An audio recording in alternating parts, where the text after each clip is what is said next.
reka mbanze nshimira abantu kuko ngira nk'ama emotion menshi noza nko kwibagirwa nitse mu mashimwe. Mbere na mbere ndashimira itorero ryacu ryaduhaye kino kibanza kugira ngo tugitambulikirizemo amashimwe. Imana ibahe umugisha. Ubuyobozi bw'itorero, departement zose zigize itorero, Imana ibahe umugisha. Turi abakristo ba hano kandi tuza dukora natwe ibyo abakristo bakora. Ndatekereza ko kuduha ikibanza nta kintu kidasanzwe kirimo, ariko kandi kirimo. Yesu ashimwe. Ndashimira abatumirwa bose twatumiye, amakorari yose yatwitabye. Nje nako ngira ngo ntabantu tuzobona, nkatekereza ko wenda nta bantu benshi batuzi, ariko Imana yabanye n'abatumirwa baratwumvira. Imana ibahe umugisha. Ndashimira abaririmbyi bo muri iri kanisa babanye natwe, amakorari twarababonye. Imana ibahe umugisha. Abamama, abagabo, urubyiruko, Imana ibahe umugisha. Ndashimira Beyana Ndutira, ni inshuti zanje, nabo bari kuri afishe kandi niyo tutabatumira bari kuza, niko ntekereza. Namwe Imana ibahe umugisha. Ndashimira komite yateguranye natwe kino giterane. Reka mbasabe bahaguruke tubakomera amashi kubera imirimo bakoze ni myinshi kandi myiza.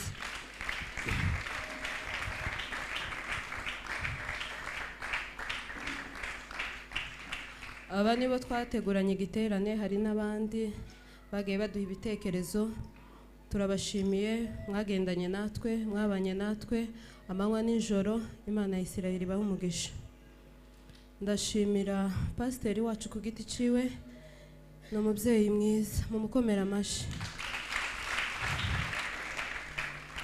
Pasiteri wacu ni umubyeyi mwiza kandi akaba n'umushumba mwiza. Warakoze, nakuvugaho byinshi, ariko Imana iguhe umugisha.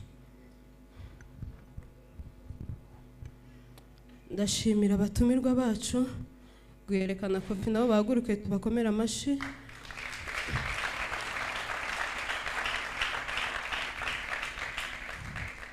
Gwerekana inshuti yacu, ni inshuti yanje kuva kera nkiri umukobwa, twarataramanye ariko twaramutumiye aratwitaba. Imana ya Isirayeli ibahe umugisha.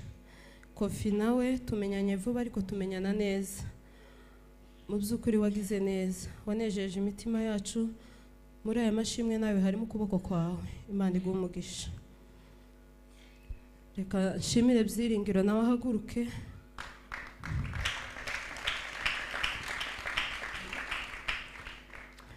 Uyu mugabo ni inshuti yanje kandi cyane, mwongere mu mukomera amashi.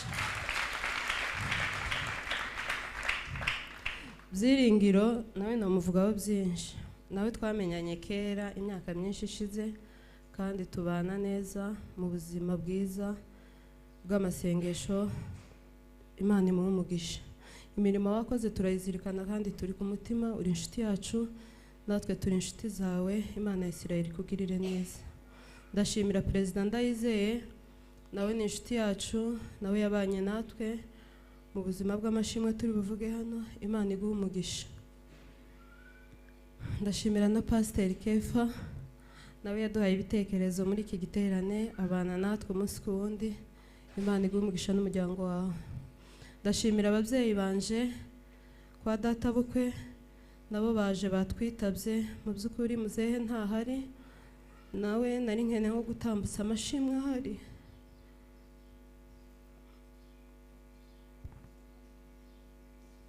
Ariko Imana ibahe umugisha kutwitaba, turi abana banyu kandi muradukunda. Imana ibahagirire neza. Ndashimira ababyeyi banje, nababonye. Imana ibahe umugisha. Ndashimira abaprotokole babanye natwe, abaprotokole bo mu gikoni, Kiyobe na Joyeuse na Aline. Imana ibahe umugisha aho bicaye. Ndashimira Nyamurimbo, nawe Imana imuhe umugisha. Reka ngarukira aho ngaho, abo nibagiwe si kwa ubaya, mugendere muri uwo mugisha mwese. Reka ntangire amashimwe. Imana yadukoreye ibintu byinshi, nabuze aho ntangirira naho narangiriza kubera ko dufite amashimwe menshi kandi akomeye, ariko ibyo nibagirwa wenda uwacu nawe araza kubivuga kubera ko ari byinshi. Ndashima Imana yabanye natwe mu buzima, twatangiranye urugo na Payani dutangira kubakana. Imana yabanye natwe kugeza uyu munsi wa none ishimwe. Twarubatse tumare kubaka turabyara umwana wa mbere nk'uko abandi bamubona kandi tudatinze, tumubyara neza nta n'ikibazo twagize. Umwana w'umuhungu Iyani mwamubonye aravuka, amare kuvuka hashize iminsi nk'uko abandi babyeyi bose batekereza gukurikiza, turasama. Tumare gusama inda ya mbere igeze amezi 3 ivamo, hashiramo amezi 6 ndongera kandi ntwara indi nayo igere y'amezi ivamo. Dutwara indi ya 3 hashira amezi 9 nayo ivamo. Muri urwo rugendo dutangira kubona ko ari ibintu bidasanzwe, dutangira kuja turivuza mu bitaro bitandukanye, indwara irabura. Abaganga bakambwira ngo ndi muzima, nta kibazo mfite. Abantu amagambo aba menshi ngo mfite umura woroshe, twagenda ku bitaro bakambwira ngo mu bantu bafite umura ukomeye urimo. Akandi nanje nabyaye umwana wa mbere mbona ko ndi muzima nta kibazo mfite. Iyo nza kuba ngifite wenda cari kugaragarira ku nda ya mbere. Turatangiye turivuza pe uko twari dushoboye mu bushobozi bwacu. Ndashimira na Kirenga. Muri urwo rugendo nza nibuka ko igihe nasutse inda ya 3 Kirenga yaramperekeje ku bitaro. Kireye Imana iguhe umugisha, nawe neza yawe ndayizirikana kandi ndi ku mutima. Birakomeza ntwara inda ya 4 nayo igera amezi 5 ivamo. Dutangira gusenga no kwivuza byose tubifatikanyije, ariko Imana ikavuga ngo tuzobyara. Imana ikatubwira ngo izaduha abana kandi benshi. Dukomeza muri urwo rugendo. Mu by'ukuri kubura abana ni ikintu gikomeye kandi kitoroshe. Twazaga twicara n'uwacu mu nzu, amagambo akabura, agahinda kakanyica. Inda 4 nari maje kugeza zari inda nyinshi. Turasenga uko twari dushoboye,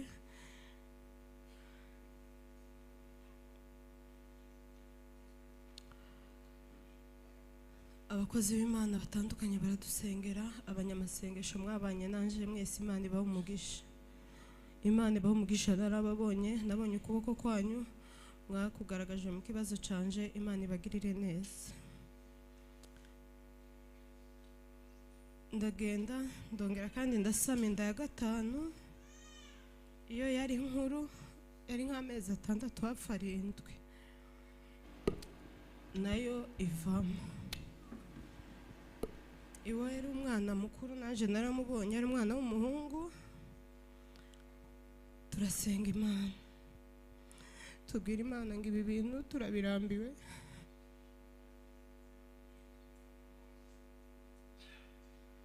Dukeneye kubyara nk'abandi. By'ukuri umuntu yagize ikibazo amagambo azaba menshi. Bamwe bakavuga ibyo bakeneye, abandi bakagushiraho ikibazo udafite, ariko aba ari igihe cy'Imana kitaragera.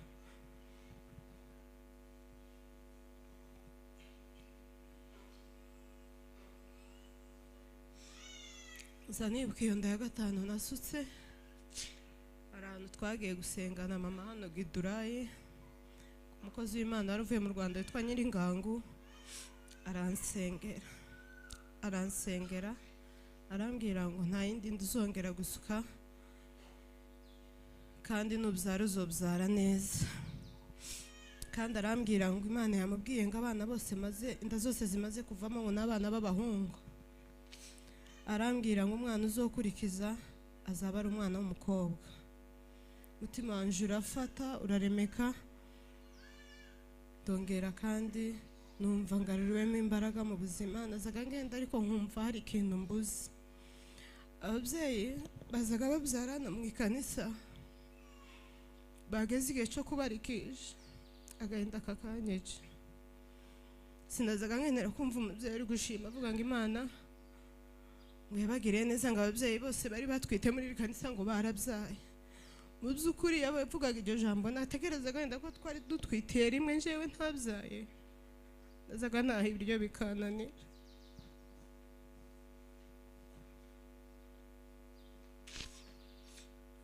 Ariko ndashima Imana ya Isirayeli iza yumva amasengesho y'abera, yangiriye neza. Imana ishimwe. Kiri muri urwo rugenzi mu kwezi kwa gatanu k'umwaka ushize twaragiye tuja mu Rwanda n'umugabo, hari ubukwe twari tugiyemo. Dushike tuje Kabuga kwa Pasiteri Aloyizi, aransengera arambwira ngo Imana irambwiye ngo urahetse, arambwira ngo ikindi nk'iki uzoba ukikiye. Turagenda mu Bugande, twari dufite igiterane cya Beyanandutira. Icyo giterane nicyo nagiriyemo mu Gishanda Sama.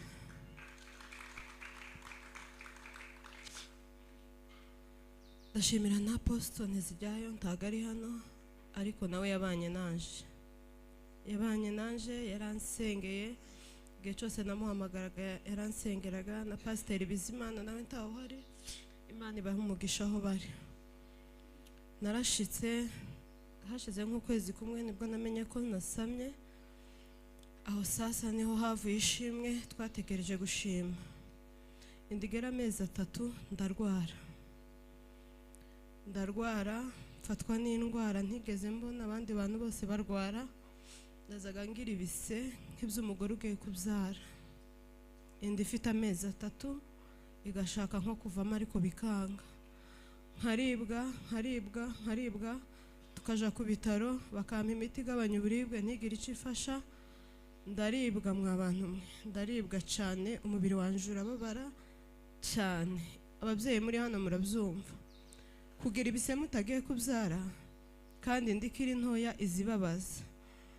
Iyo nda irambabaza. Nagize ibise kuva mu kwezi kwa gatatu ndi muri ubwo buzima, bakansengera tugasenga. Iyo nararaga ndi muzima tago nirwaga ndi muzima.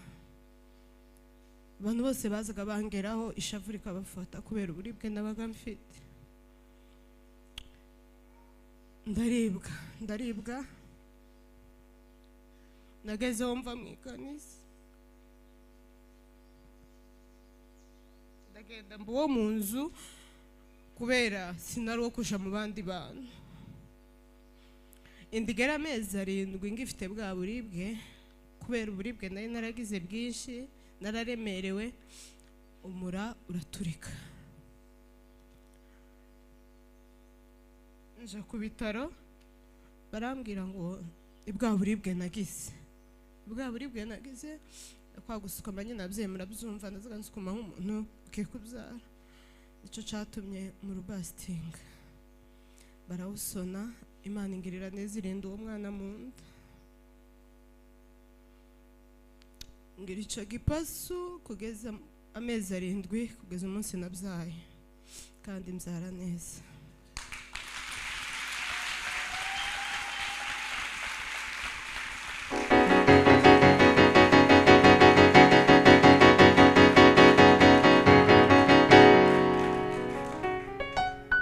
Subiye inyuma gatoya, indigera amezi 8. Icyo gihe twari mu Rwanda, twagiye kwa Pasiteri Aloyizi, yaradusengeye. Imana iravuga ngo ugiye gusama, kandi nusama inda nigera amezi 8 uzogira ibibazo bikomeye, ariko hamwe no gusenga Imana izabigucishamo kandi tacu uzoba. Yandigera amezi 8 nkura n'ikibazo. Ico muhaye mwumva bari gushima bakavuga ngo Pasiteri yageze igihe wararagenda nijoro.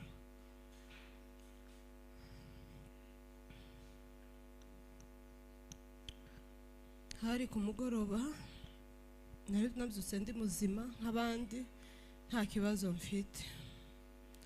Ndabyuka nja ku musozi wa Gidurayi, ndagaruka ndi muzima, nsanga umugabo ari mu rugo n'abandi tubana ndi muzima nta kibazo mfite. Ndaryama kubera ko nari naniwe nkuriwe, hari ku mugoroba nka 10:00 ndabyuka.